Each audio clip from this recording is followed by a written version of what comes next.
Следват два репортажа от спортни събития в столицата. Шутър, are you ready? Ready! Stand by! В кариерата край Горни Лозен през уикенда се проведе четвъртия кръг от Националната лига по динамична стрелба.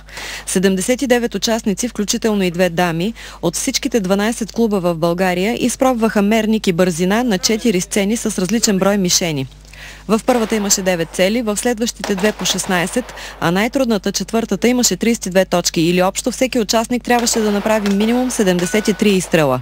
За двата дни на изпитанието бяха закупени и изгърмени повече от 4300 патрона, а сред любопитните зрители имаше дори 5-6 годишни мълчугани.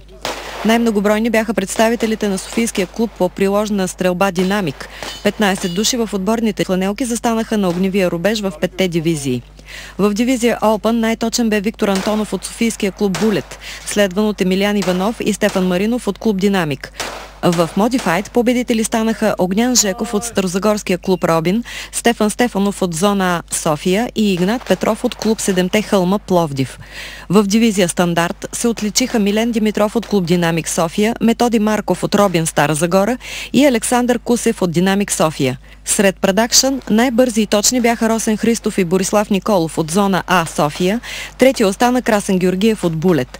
В дивизия Револвер почетната стълбица окупираха представители на клуб Булет. Първи е Тихомир Петров, втори Андрей Николов, трети Симеон Кютелян. В традиционното надстрелване, което слага край на всеки кръг от Националната лига, най-убедителен бе Александър Кусев от Динамик София.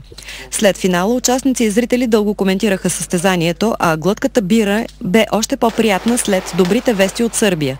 Днес на проведения в Зайчар международен турнир от второ ниво, българите са взели отборно трето място в дивизия Стандарт, Виктор Антонов от Булет е втори индивидуално в дивизия Open, а Методи Марков от Робин Стара Загора четвърти в Стандарт.